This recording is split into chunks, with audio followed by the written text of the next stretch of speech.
Alright, hello everybody. Friendly Red here, back once again to report on upcoming games on my radar. Already made it to March, have we?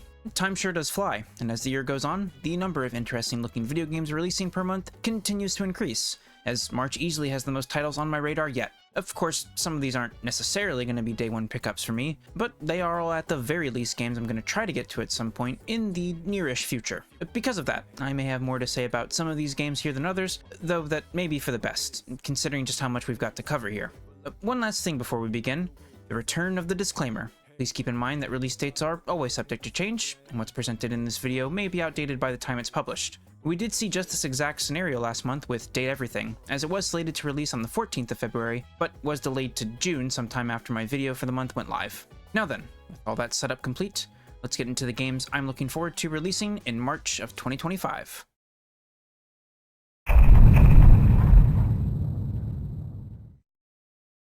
March begins with, honestly, a potential Game of the Year contender. Developer Hazelight returns once again to the gaming scene, this time with Split Fiction. The masterminds behind 2018's A Way Out and 2021's Game of the Year, It Takes Two, Split Fiction is their next co-op masterpiece, and it's looking to be yet another doozy of a game. In case you don't know, Hazelight's games all have a focus on cooperative play, but they really take it to the next level. All of their games must be played with another individual, and they really take co-op seriously, requiring both players to really work together and coordinate to get through the game. Hell, their games are always displayed in a split-screen view, meaning you can always see what's going on with your partner at all times, and vice versa. You're not just inhabiting the same space, running around and mostly doing your own things while occasionally running into each other like other co-op games. No. These games always have you, well, cooperating, and I really admire Hazelight for their work. It's not often you see lots of multiplayer games releasing these days that focus solely on co-op or PvE elements, but Hazelight is keeping the co-op dream alive. And not only that, they are delivering genuinely some of the best co-op gaming experiences ever made, and Split Fiction looks to be no different. This time around, we'll be delving into the story of two aspiring young writers, one who focuses on sci-fi and the other on fantasy, who end up getting stuck within the worlds and stories that they write about. They'll have to work together to make it back to the real world, overcoming numerous challenges along the way between both the science fiction and fantasy worlds of their books. That alone makes for a unique setup, and I love that the game will have a split between sci-fi and fantasy worlds and elements, as I greatly enjoy both of those genres. I've not really seen anything for this game besides the initial trailer they debuted for it at the Game Awards last year, and really, I don't need to or really want to see anything more than that. Going off their previous games, and the bits and pieces they showed in that debut, I already know that this is going to be another amazing co-op experience, and I cannot wait to get my hands on it. Anyone who's played A Way Out or It Takes Two knows that this will be yet another great time, and I'm super stoked to see what amazing new gimmicks, puzzles, and more await me and my co-op partner once the game releases. Split Fiction will be releasing on Thursday, March 6th for PS5, Xbox Series consoles, and PC.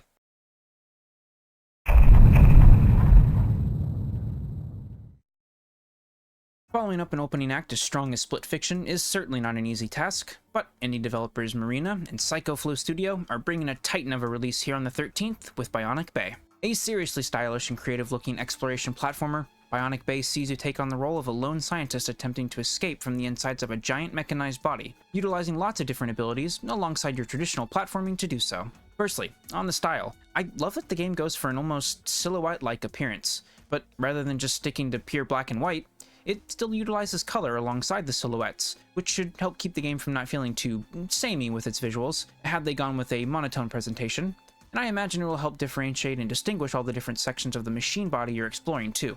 Then there's the abilities you can use in the game. From slowing down time, teleporting, or even flipping the environment around to your bidding, they all seem incredibly powerful, useful, and perhaps most importantly, impactful. Based on the footage from the trailers, everything has proper weight, movement, and punch to it all, and it seems that the developers meticulously planned out and thought about how all these different interactions in the world should look, feel, and affect everything around the player, and it's really cool to see and undoubtedly impressive. This game was actually initially brought to my attention quite some time ago when it was unveiled for the first time, and I'm pleasantly surprised I remembered about it here for my discussion. It's looking to be a wonderfully distinct, visually stunning, and mechanically dense platformer, and I'm certainly looking forward to giving it a go, and hopefully the individual who initially showed it to me is as well. Bionic Bay will be releasing on Thursday, March 13th for PS5 and PC.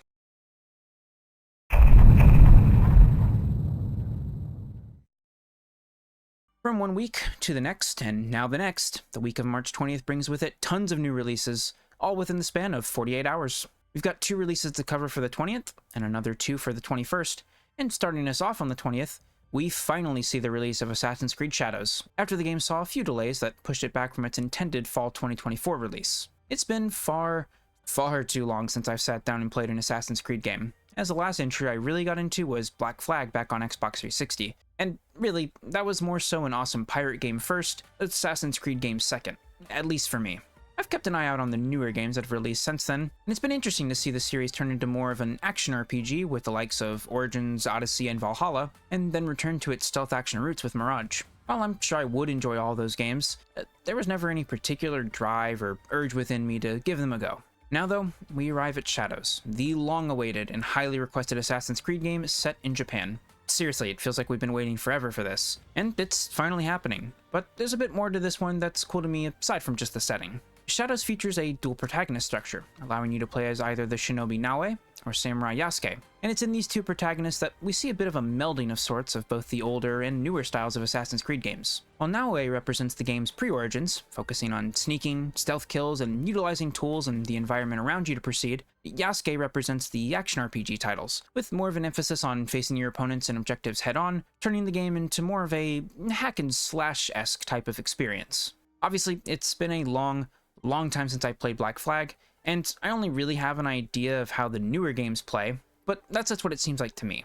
And I think it's cool that you'll be able to experience both the old and new styles of prior Assassin's Creed games here in just this one title. It allows for fans to pick and choose what they may prefer, and it should lend the game a good amount of replay value, I imagine, as you can decide to mix and match who you want to play as you play through the game, or just focus on one style of gameplay, and go back later to try out the other. It's weird to say that after all this time away from the franchise, along with my general disinterest in Ubisoft's modern releases these days, that I'm actually looking forward to an Assassin's Creed game. But Shadows is looking to deliver a cool mix of old and new within one game, and finally taking fans to a region of the world they've been wanting to explore in Assassin's Creed for so long. Given their willingness to delay the game multiple times to, hopefully, ensure the best possible product is released, I'd like to have some faith in Ubisoft that they've done their best to ensure that Shadows not only meets the expectations of longtime fans of the franchise, but also just delivers a good overall video game in general. Suppose we'll see soon enough if they use their extra time on the game wisely. Assassin's Creed Shadows will be releasing on Thursday, March 20th for PS5, Xbox Series consoles, and PC. And, on the same day as the newest Assassin's Creed game, we see the return of an older title, which just so happens to be one of the last major Wii U games that remains stuck on that platform. Indeed, Xenoblade Chronicles X will be making its way to the Switch with a definitive edition upgrade, finally breaking free of the Wii U shackles and allowing for all the Xenoblade series games to be played on just one platform, which is a pretty awesome thing to have. This is actually the only game in the series I've yet to play myself, despite being one of the 13 million weirdos who does in fact own a Wii U. I didn't really get into the series until a second game released on Switch, and then proceeded to play the definitive edition of the original game once that released on the platform, and then of course Xenoblade Chronicles 3 when it came out as well. I'm certainly looking forward to getting into X, as it is a pretty distinct entry in the series. While it does feature gameplay elements and certain staples of the franchise that were introduced in the original Xenoblade Chronicles on Wii, such as the MMO-like crossbar of actions, dense, open environments to explore, and even bigger baddies to face, X is more of its own beast, taking place in a separate universe, I think, compared to the numbered trilogy, with a bit of a different feel and aesthetic to it all, focusing more on futuristic, industrial, military tech, and weaponry. And, of course, mechs.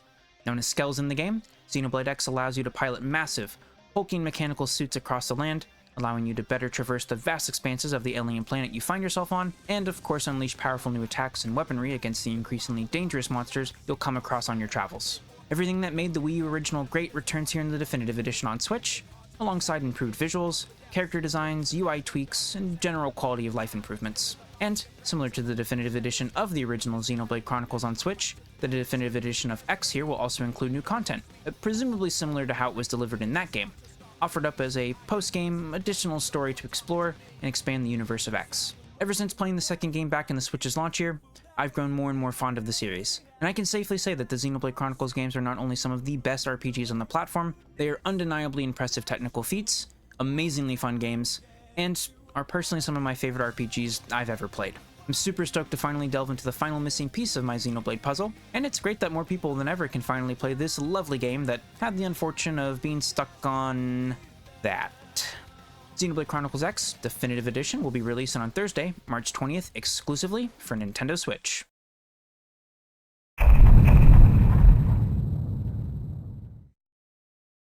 From one double whammy of releases to another, the very next day sees two more notable releases releasing. Now, compared to the last two games, I don't really have as much to say on these titles, as they are in series or franchises that I've had little personal experience with. Either way, they look like fun, very high quality games, so I still wanted to give them some mention here. Firstly, BLEACH, Rebirth of Souls will be hitting the scene, offering up a fast and super stylish fighting game for fans of the series. I like BLEACH, though it is a series I've not really gotten fully into, especially now that I'm older and can better understand and appreciate it. I remember watching some of it way back in my early days of anime viewing on Adult Swim/Toonami, but I never went back to it after that, though I do plan to do so at some point. I've loved seeing the comeback the series has made over the last few years, what with the anime finally returning to give the series the proper conclusion it deserves with the 1000-year Blood War seasons, and now fans are getting a true-to-form, high-quality game release to go alongside it. Again, my knowledge of characters and abilities is quite limited, but Rebirth of Souls is looking to offer a properly complex and faithful-looking power trip for the fans to enjoy, and I'm sure it's a game I'll get into myself once I finally sat down and given the series a proper watch. BLEACH, Rebirth of Souls will be releasing on Friday, March 21st for PS4, PS5, Xbox Series consoles, and PC. Following that, the next new game in the Atelier series will be releasing as well, that being Atelier Yumiya, The Alchemist of Memories, and The Envisioned Land. That's quite the title there. Now, this is a series I have at least a little bit of history with, and more recent history than that of BLEACH, as I did play the first game in the Atelier series that focus on Ryza. That ended up being a whole trilogy. While I never did get around to the second and third games, I did quite like my time with the first Ryza game. It offered up a bubbly, cozy, and colorful world to explore, alongside a rather different approach to combat, with battles that consisted of a mix of both real-time and turn-based elements. While Ryza's tale has been told to completion, the Atelier series forges on, with a brand new protagonist and world to explore here in Atelier Yumiya. I've not looked into this one too much, as it's probably going to be a while before I play it myself, but it does look to be a notable step up from the original Ryza game and the two sequels that followed it, with a much larger world to explore and more dynamic combat that looks to lean even more into the real-time elements over the turn-based ones. I'll for sure be keeping my eye on this one, and I certainly hope it turns out well. But given its proximity to Assassin's Creed and especially Xenoblade, it'll probably be one I'm waiting on. For the more die-hard Atelier series fans out there though, I do hope you enjoy. Atelier Yumiya, The Alchemist of Memories, and The Envisioned Land will be releasing on Friday, March 21st for PS4, PS5, Xbox One, Xbox Series consoles, Nintendo Switch, and PC.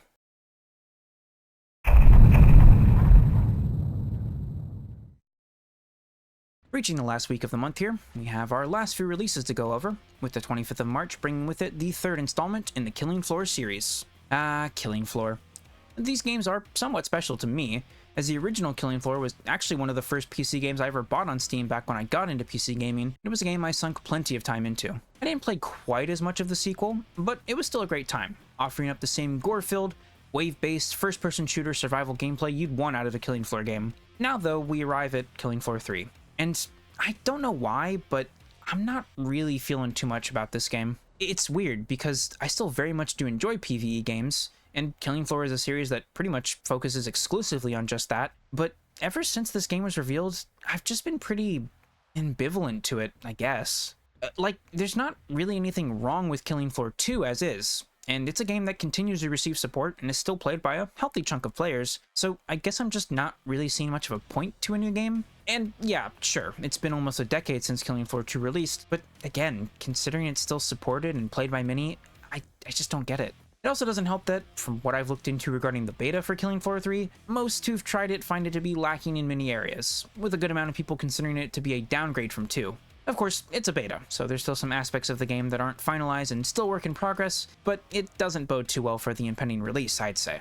I'd certainly hope it turns out to be a good game, and I'll for sure be keeping it on my radar, but it's most likely one I won't be getting at launch, as I'd want to make sure it's a properly good Killing Floor game, and ideally one that I can play with at least one or two other friends, if any of mine are even interested in it at all. Killing Floor 3 will be releasing on Tuesday, March 25th for PS5, Xbox Series consoles, and PC.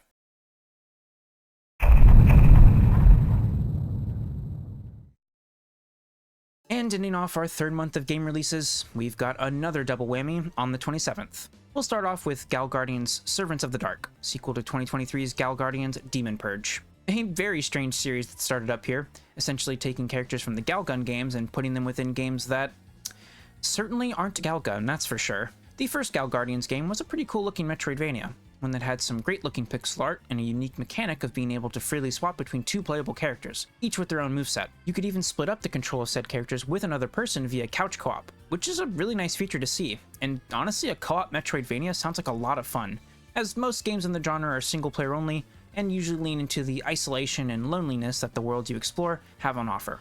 I actually picked up the original Gal Guardian somewhat recently, but haven't quite given it a go yet myself. It looks to have been a very well received game, and everything that made Demon Purge great in 2023 returns here in Servants of the Dark. Great pixel art, the character swapping mechanic with optional co-op, and a vast, interconnected world to explore, with plenty of secrets to find and enemies to destroy. After playing Ender Lilies and Ender Magnolia back to back, I've had a bit of a craving for even more Metroidvanias to play, and I think the Gal Guardian games here should satiate me for a while yet. I would really like to try out those co-op modes, but alas, being local only does make it a bit difficult to do so, compared to if it was just over the internet. Gal Guardians, Servants of the Dark will be releasing on Thursday, March 27th for PS4, PS5, Xbox One, Xbox Series consoles, Nintendo Switch, and PC. And lastly, closing out March, we have the release of AI Limit, blending anime-like visuals with post-apocalyptic, rundown cityscapes, not unlike 2019's Code Vein. AI Limit is certainly an eye-catching Souls-like, and one that I had almost forgotten about. I think I had initially seen it during one of Sony's PlayStation events, as they are helping get this game out into the world as part of their China Hero project, an initiative from Sony and PlayStation to support China-based developers make their game development dreams a reality. A super cool project, no doubt, and over the last few years, we've seen lots of amazing, high-quality releases come from smaller, first-time studios over in China, and Asia as a whole, with the likes of Lies of P, Black Myth Wukong, Wuthering Waves, and the numerous MiHoYo games like Genshin Impact and Zenless Zone Zero. AI Limit does look to be yet another to add to that lineup, offering up a similar gameplay formula to anyone who's familiar with From Software's games, but with its own unique flair and ideas alongside the familiar Souls-like staples. Honestly, I'm a sucker for Souls-likes, and while From Soft remain the obvious kings of the genre, it's always cool to see what other teams bring to the table, and AI Limit is looking like another great addition to the Souls-like genre. There's a demo out for the game you can try before the full release, and given that the game is also very fairly priced at only $35, this is one I'm probably going to pick up right when it launches. AI Limit will be releasing on Thursday, March 27th for PS5 and PC.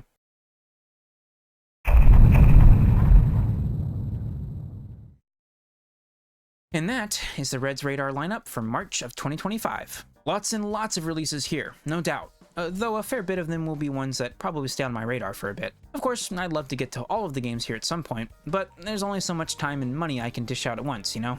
I guess in terms of priority pickups for me this month, I'd have to go with Split Fiction, Xenoblade Chronicles X Definitive Edition, Bionic Bay, and AI Limit. Bionic Bay and AI Limit will be much cheaper than new AAA releases, and they do both look like quite compelling and fun games, so those are pretty easy gets for me. Split Fiction is Split Fiction, and I already know that's going to be an absolute banger of a game given Hazelight's previous works, and Xenoblade X is the last game of the franchise I've yet to play myself, and I'm very eager to do so. I'm certainly interested in Shadows, but I don't know if I'm $70 at launch interested in it, especially considering it's out the same day as Xenoblade. Plus, Ubisoft games almost always go on sale super quickly after launch, so I'm cool with waiting a bit on that one personally, as it will also let me see if the game comes out in a good form, or needs some additional work with some patches and such after launch. So yeah, lots of good games to play through this month, in addition to chipping away at all the stuff I picked up that released back in February too. Hell, for as many awesome new games that are releasing here, I'll still probably be spending a lot of my time in Monster Hunter, if I'm being honest. But, all that being said, I think that'll do it for this video. If you made it to the end, I thank you for watching. Your continued viewership and support is greatly appreciated. Hope I was able to entertain, inform, and bring to your attention some cool looking games you may not have known about, and perhaps interest you in playing them yourself. And last, but certainly not least, as always, I'll see you next time.